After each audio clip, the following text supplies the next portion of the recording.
Olá, sejam todos muito bem-vindos à 4ª temporada do Nutrição em Cast, o seu canal de podcast sobre nutrição, saúde da mulher e maternidade. Estamos aqui no YouTube e também no Spotify. Eu sou Cláudia Banducchi, sou nutricionista e hoje, aqui no Nutrição em Cast, eu estou recebendo a doutora Maria Cecília Maiorano, que é médica, pneumologista, para abordarmos sobre asma durante a gestação. Doutora, seja muito bem-vinda ao Nutrição em Cast. Estou muito feliz em recebê-la. Muito obrigada. Estou muito feliz de estar aqui. Que bom. Doutora, vamos conversar, vamos iniciar primeiro explicando para as pessoas o que é a asma e aí depois a gente entra no contexto aí gestação. Certo. Bom, a asma é uma doença que tem um fundo genético, então as pessoas já nascem com essa predisposição herdada do pai ou da mãe. E é uma inflamação nas vias aéreas, que são os canais que levam ar para os pulmões. Essa doença pode ser precipitada por exposições ambientais, então quando a gente inala aeroalérgenos, então são substâncias que as pessoas têm alergia. Por exemplo, pólen, mofo, poeira, ácaro. E aí, a partir da exposição a esses alérgenos, você pode desenvolver uma inflamação nas vias aéreas, que vai ocasionar chiado no peito, falta de ar, tosse. Algumas pessoas têm uma opressão, uma dor no peito e podem desenvolver uma crise mais grave. É uma doença que tem momentos em que o paciente está bem, mas às vezes dependendo da umidade do ar, da temperatura, de alguma infecção viral, uma gripe, um resfriado, a doença pode se manifestar e agravar.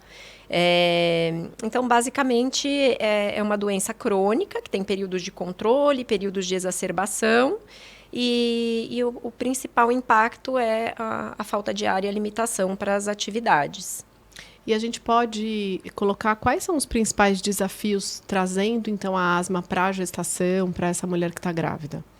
Para a mulher que está grávida, acho que o grande desafio é porque a mulher grávida já tem uma dificuldade para respirar, pelo aumento do volume abdominal.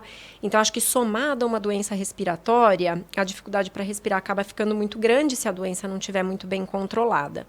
Além do medo de lidar com uma doença grávida, sabendo que isso pode ter riscos para o bebê, para a própria mãe.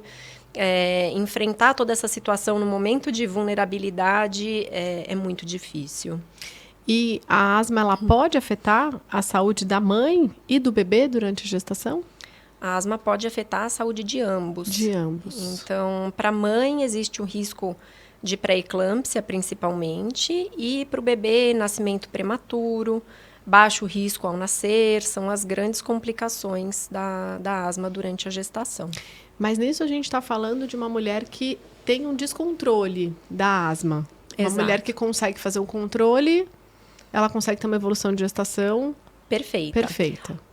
Obviamente que tudo depende da gravidade da doença. Tá. Então, a asma, como todas as doenças, é um espectro. Então, nós temos asmas leves, de controle mais fácil, e asmas mais graves, de difícil controle. Então, uma mulher que tem uma asma mais grave, o bebê e a mãe vão estar sob maior risco.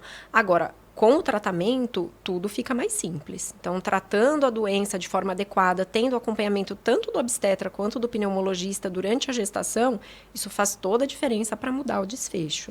Então, seria importante até essa mulher se preparar, em decorrência da asma, também para a gestação. Com certeza. Então, estabilizar. Se é possível estabilizar? É possível. É possível controle. A gente chama de controle. Né? Então, é possível ter a asma controlada com medicamentos e é bom a mulher se programar. Se ela está pensando em engravidar e ela tem asma, principalmente as formas mais graves, de deixar a doença muito bem controlada antes da gestação.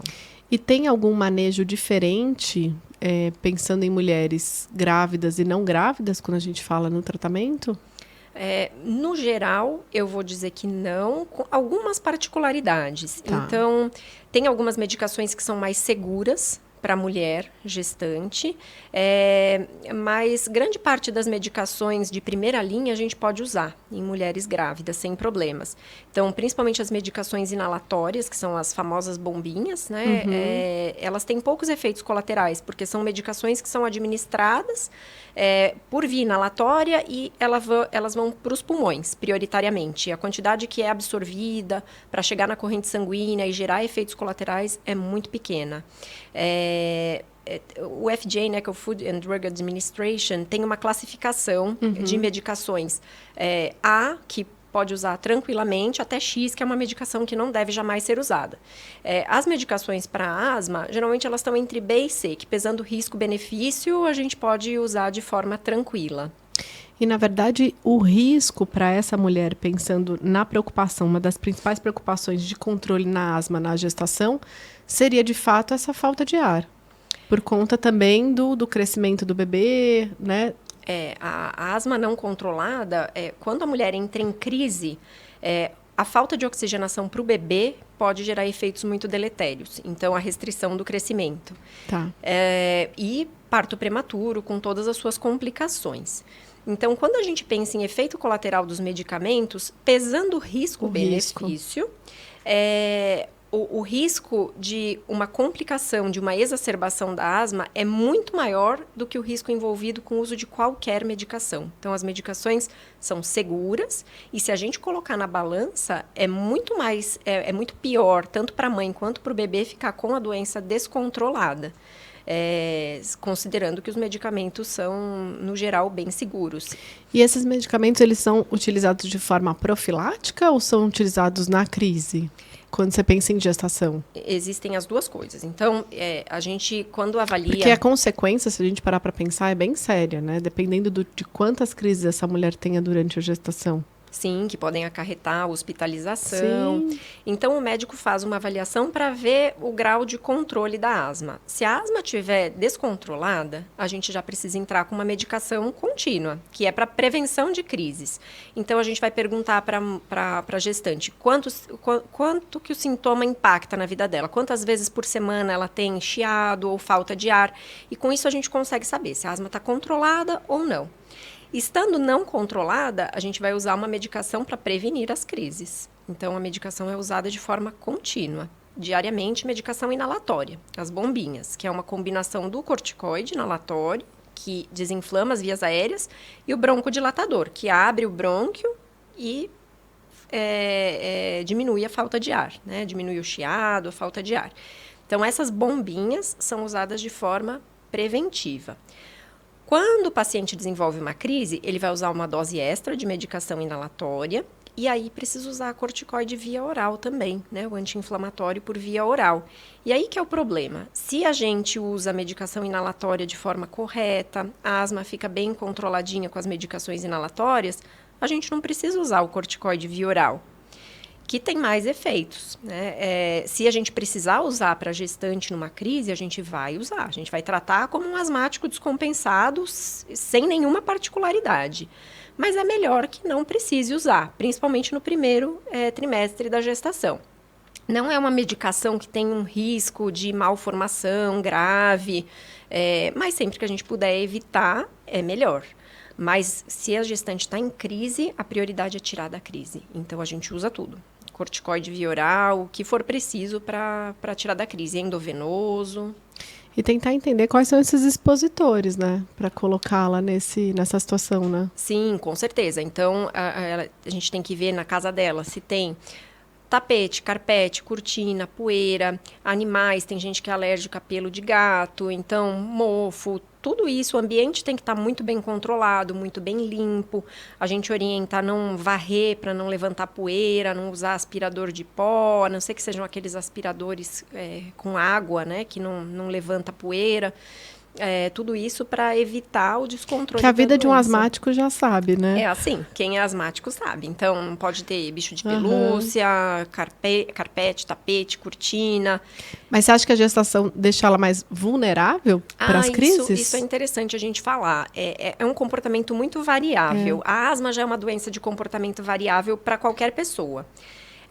Na gestação, um terço, em média, das mulheres ficam iguais, um terço costuma piorar dos sintomas e um terço costuma melhorar.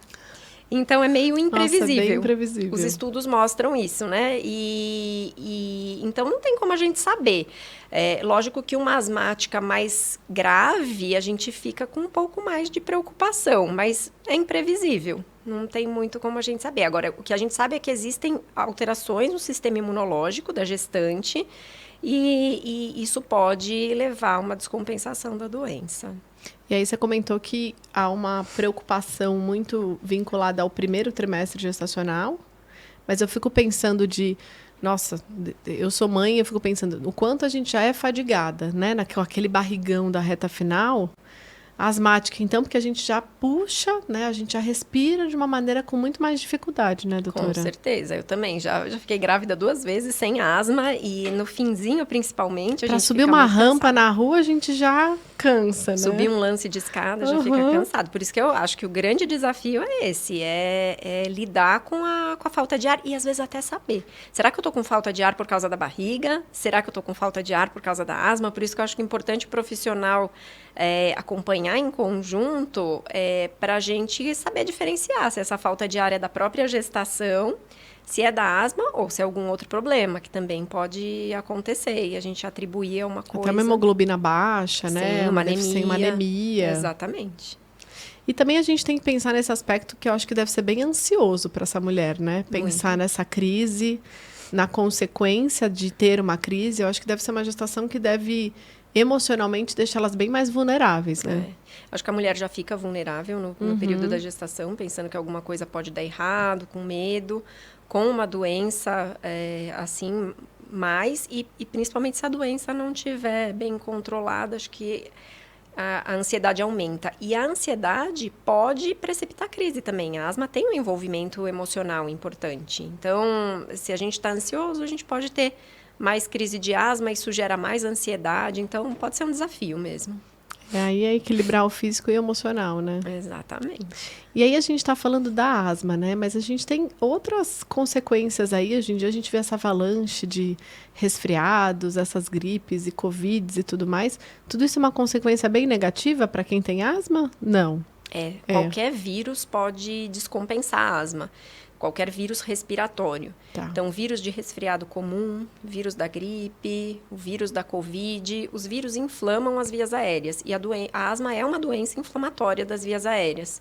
Qualquer agente que cause infecção vai levar a um pior controle da doença. E se essa mulher tiver mais crises na gestação, mais descompensação, isso aumenta o risco desse bebê ter asma? Tem uma probabilidade do filho ser asmático, não? Existe, não por a mulher ter as crises, por estar com a asma descompensada, mas pela predisposição genética, né? Que a mãe vai passar para o filho. Mas não o fato dela estar com a asma descompensada, que o bebê tem mais risco de nascer asmático. O risco seria de nascer, faltar oxigenação e ter um baixo peso de nascimento, um parto prematuro. Prematuridade. Tá. E aí, a prematuridade pode trazer problemas pulmonares para o bebê. Né? Maior risco de infecção. Né? Não estava pronto. Exatamente. Mas o risco desse bebê ter, por conta da mãe ter, é alto.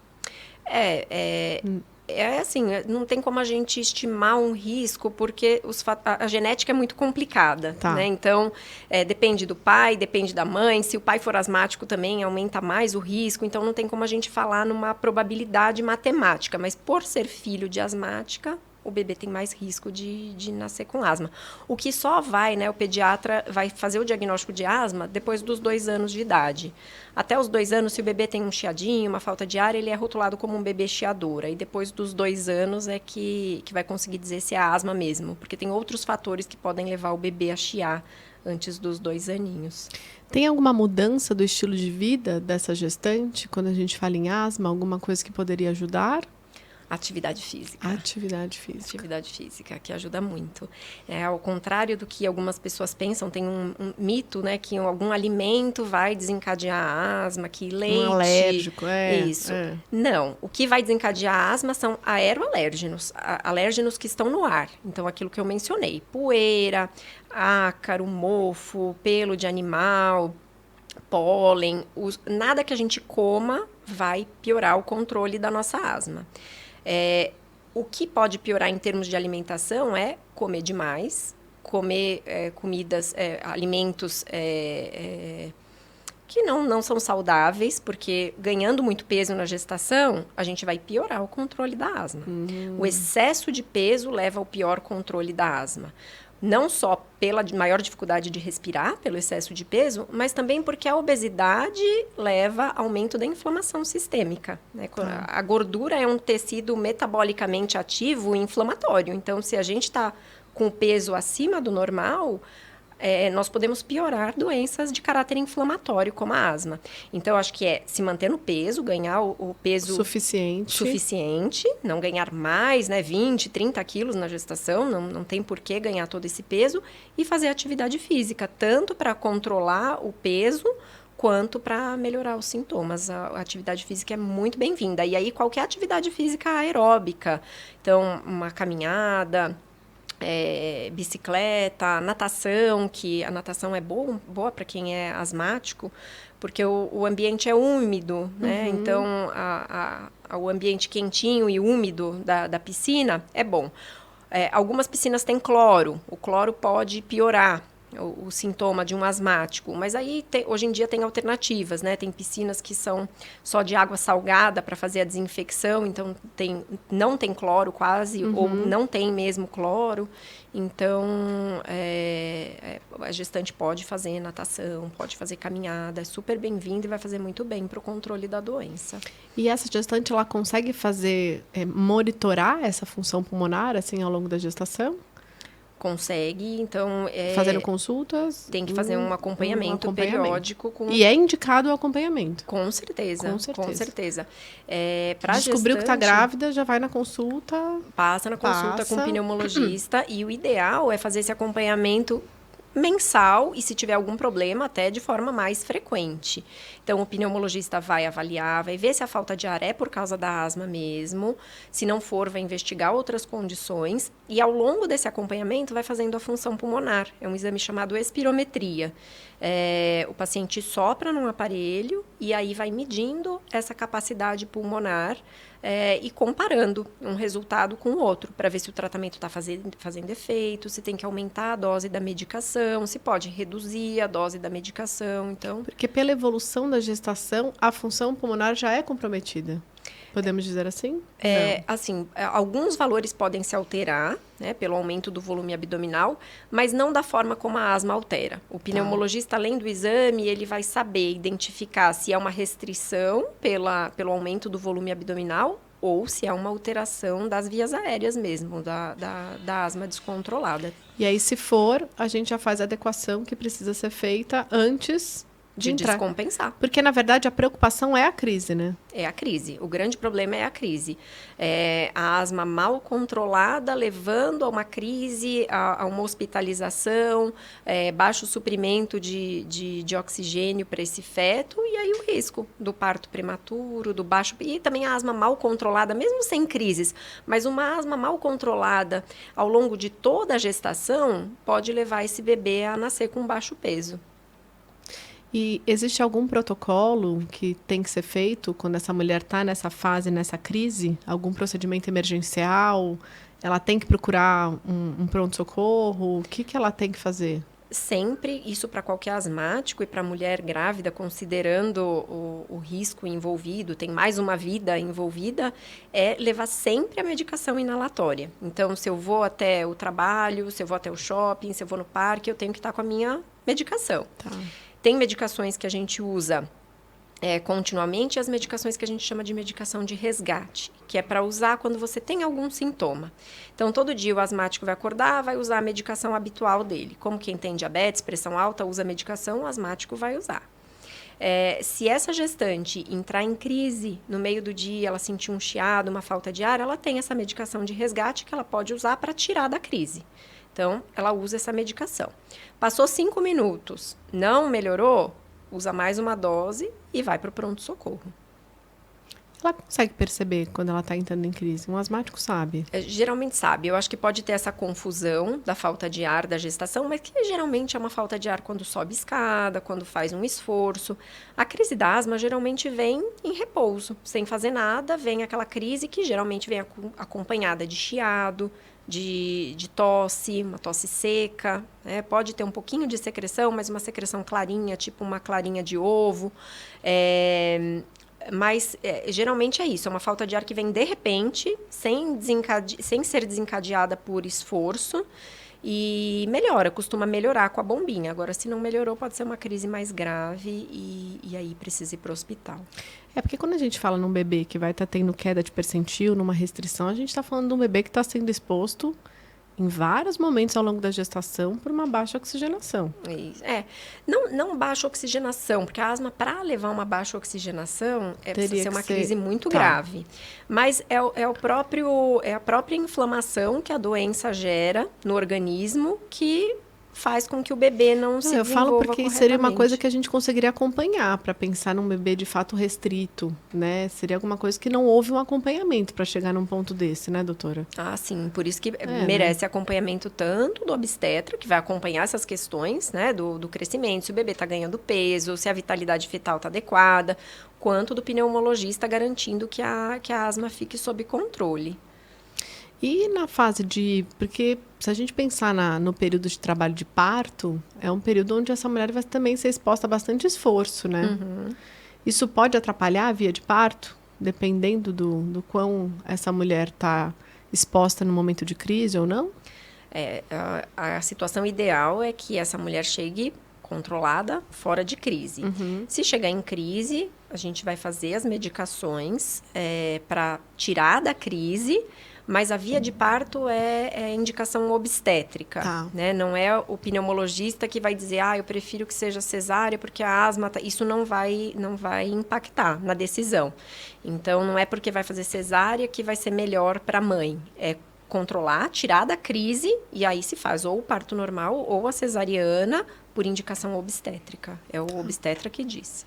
Não porque essa mulher não teria força nem suficiente para conseguir realizar um trabalho de parto ali, nada? Não, porque daí a gente tem como compensar e tirar da crise para rapidamente, né? Rapidamente. Então, medicação inalatória, medicação endovenosa, suporte que precisar, com oxigênio, ventilação e o trabalho de parto pode ocorrer normalmente. Então, pensando numa mulher que está pensando em engravidar, seria importante ela inicialmente fazer toda esse reajuste aí com relação à doença para que evite durante a gestação de ter esses expositores. Isso. Caso tenha na gestação, fazer todo esse controle o mais rápido possível. Sim, e fazer, porque pode até acontecer de a asma abrir durante a gestação. Então, quanto antes se faz o diagnóstico, nós conseguimos evitar complicações. Mas é importante o acompanhamento durante toda a gestação, principalmente quando vai chegando no final, perto do parto. As pessoas descobrem a asma em qual período? Que idade? Só para eu ter uma ideia. Geralmente na infância. Tá. E aí, uma coisa muito comum, o mais comum, é ter um período de controle durante a adolescência, início da idade adulta, e depois isso volta após os 40, 50 anos. Mas a asma pode ter um comportamento muito variável de indivíduo para indivíduo. Uma vez asmático, para sempre asmático. Eu falo sempre asmático. Pode estar controlado, mas sempre asmático. Então, tem gente que as pessoas falam, não tenho mais asma. Sim, né? Fez uma simpatia que curou. Eu ouço muito isso no consultório. Não, eu não tenho, eu era asmático. Isso, né? Não. Uma vez asmático, sempre asmático. Você é um asmático controlado, sabendo que se você tiver uma exposição ambiental, se mudar o tempo, se tiver uma virose, a asma pode dar as caras de novo. Né? Então, eu sempre falo para os pacientes, uma vez asmático, sempre fazer acompanhamento com o pneumologista. Então, essa relação da asma materna com o desenvolvimento tanto da asma ou de outras complicações respiratórias para o bebê, não necessariamente vai ter relação. Não necessariamente, não. E não necessariamente a mulher vai piorar da asma, como a gente falou, né? Pode ser que ela tenha gestação tranquila, que a asma não descompense, que fique até melhor controlada do que antes dela engravidar. Entra num imprevisível. terço, né? É um terço. Não tem como a gente saber. A gente vai saber no decorrer da gestação o que vai acontecer. E é curioso você falar com relação à alimentação, porque há muitos mitos e verdades com relação a esse assunto, né, doutora? Né, de desencadear problemas respiratórios, não só a asma, mas com relação à alimentação, né? Ao aumento do volume sanguíneo, né, do volume plasmático. Então, nesse aspecto, nem esse esforçamento aí pulmonar que essa mulher vai ter, não tem essa relação. Não, com alimento só se ela ganhar um peso em excesso, que é aquilo que a gente conversou. Se ela tiver uma alimentação que não seja saudável, ganhar muito peso, ela pode ter dificuldade para respirar pelo excesso de peso, né? Pela obesidade. Então, mas não pela que... sobrecarga, né? Que o ganho de peso está colocando naquele corpo, independente da asma ou não, né? Sim, sim. Porque a gente percebe, né? As mulheres que ganham mais peso, elas cansam mais, né? Cansa mais. Porque é como você subir uma escada levando um saco de 10, 20 quilos nas costas, né? Ela fadiga mais. Fadiga mais. E aquele mecanismo também que a gente comentou. O obeso tem os mediadores inflamatórios aumentados no sangue. E a asma, sendo uma doença inflamatória, tende a piorar. Então, mesmo que não esteja gestante, o controle da obesidade é extremamente importante para um paciente asmático no geral. Então, perder peso faz parte do tratamento da asma. Tratar as comorbidades, então, principalmente obesidade, ansiedade, que pode piorar a asma, rinite, porque se a gente está descompensado de uma doença alérgica na via aérea superior, a gente pode descompensar da asma. Você acha que haveria pensando numa pré-concepção, né? Até uma gestação, fazer o início de alguma suplementação ou alguma alimentação anti-inflamatória, você acha que seria positivo para esse caso? Pensando que é um quadro inflamatório. Sim. Manter níveis de vitamina D adequados, isso ajuda. Pensando nesse aspecto, acho que seria algo positivo, né? A ser colocado, né? Porque aí a gente evitaria de uma forma bem mais natural. Isso a gente pode fazer com a alimentação, né? Não estou falando só da gente incluir isso em suplementos. Sim. Também seria positivo pensar numa alimentação mais anti-inflamatória. Nesse aspecto, né? Sim. Eu acho que é importante eu falar não... Anti-inflamatório, que eu falo vitaminas minerais. Não tirar leite, tirar glúten, que eu também não acredito nisso. Você ia falar isso, né? É isso que eu ia falar. Não, pode concluir. E nem de o alimento desencadear uma crise de asma porque eu tenho alergia e vou desencadear uma crise de asma. Não, aí é uma alergia de outro tipo, né? Uma alergia alimentar. É diferente de uma alergia respiratória. Alguns pacientes entram lá na clínica e falam, eu sou do grupo de nutricionistas que não acredita que o leite é inflamatório. Eu brinco com ela, sabe?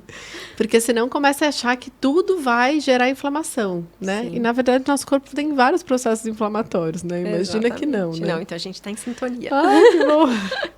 Que se não vem com muita restrição, imagina. Vem, já tá difícil. Ainda você retira um monte de coisa dessa alimentação dessa mulher por conta de achar que vai diminuir os impactos de uma crise de asma. Não tem nada a ver uma coisa com a outra. E é importante que são expositores, como você mesmo, aéreos, né? Expositores aeroalérgicos. São exposições ambientais, aeroalérgenos. E, doutora, me passa quais são os principais conselhos que você daria para essa mulher que está grávida, que está lutando para fazer esse controle de asma durante a gestação, que está ouvindo a gente, porque já é difícil gestar, né? A gente sabe muito bem que são vários desafios que são sendo colocados ali quando a gente fala no contexto de gestar. Eu fico pensando numa mulher que vem tendo esse tipo de crise, né? Que eu acho que a vulnerabilidade, a gente já fica vulnerável. Imagina a preocupação de estar emocionalmente bem, não estar exposta a nenhum tipo de, né, aeroalérgicos e ter essa consequência. Então, o que a gente pode auxiliar elas nesse momento? Eu acho que o mais importante é manter saúde emocional. Então, fazer atividade física, manter o lazer, tentar não se sobrecarregar. Eu sei que é difícil, né? Tentar manter a calma. Então, acho que saúde emocional é muito importante. Manter uma alimentação saudável, prática de atividade física, que vai ajudar também na parte emocional, controlar a ansiedade. Conversar muito com o médico, eu acho que aí entra o papel do médico que está acompanhando. Tranquilizar essa gestante de que ele vai estar ali para prescrever o tratamento, para evitar as complicações, para tentar diminuir o medo. Eu acho que a educação, o conhecimento faz com que a gestante fique com menos medo. Isso acho que ajuda muito. Então, ela saber reconhecer os sintomas, saber se ela está em crise ou não, saber o que ela vai fazer numa situação de crise, ela ter um plano de tratamento, reconhecer quando a doença está descontrolada, reconhecer o momento de ir para o pronto-socorro, acho que isso faz toda a diferença. Tendo a informação, a ansiedade já diminui. Diminuindo a ansiedade, diminui a chance dela entrar em crise. Então, acho que é um conjunto, né? E colocar para ela o que ela controla também, né? Eu sempre gosto de falar isso para as minhas gestantes, né? Vamos focar que tem muita coisa na gravidez que elas não controlam. Elas querem controlar, né? Mas elas não controlam. Mas eu falo, o que vocês controlam? O que vocês têm de responsabilidade? Olha quantos pontos importantes que a gente trouxe aqui, que essa mulher ela pode colocar em prática para diminuir o risco, né, dessa exposição. Uhum. Então, o famoso cuidar do estilo de vida, né? Sim. Falamos aqui em asma e falamos também em cuidar do estilo de vida dessa mulher, né? Eu acho que o que dá pra gente controlar, a gente vai fazer. A gente vai controlar nosso ambiente, vai controlar a alimentação, vai fazer atividade física, vai usar a medicação de forma correta e vai ter um acompanhamento médico. O que a gente não pode controlar, também não adianta se desesperar. Eu sempre falo isso para os meus pacientes. Tem coisa que a gente não vai. Será que vou ter uma crise? Não tem como saber. Então, é tentar manter a calma, levar a vida, entrou em crise, você já sabe o que fazer. Usa a medicação, não melhorou, vai para o pronto-socorro, comunica um médico que te acompanha. Então... E a crise, e a asma em si, ela fica mais... ela aumenta o risco dessa exacerbação quando a gente pensa no fator idade dessa mulher? Não. Não, isso não. Não. Pensar que as mulheres estão engravidando um pouco mais tarde... Ou nem pensando na gestação, tem um período mais crítico pensando em asma?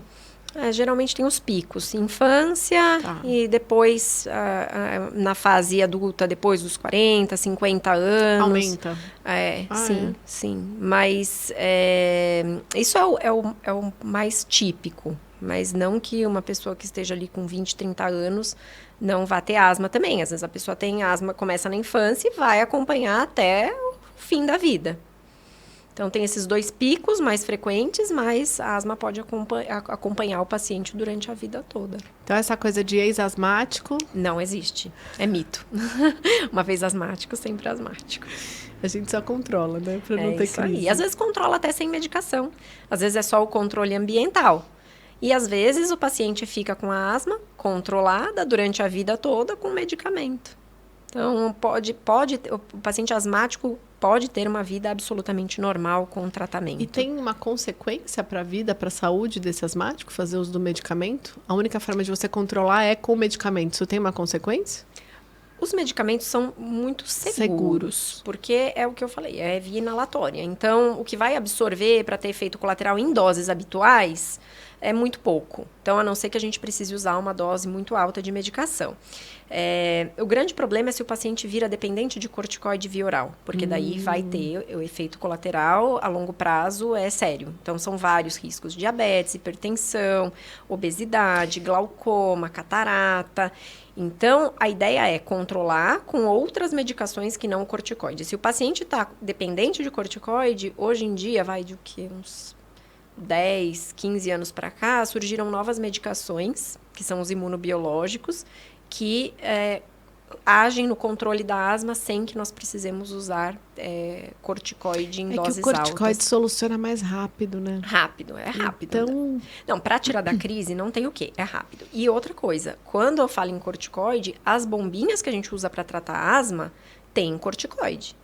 Só que, qual é a diferença? É um corticoide em microgramas, que é uma dose muito menor da dose que a gente toma via oral, e é via inalatória.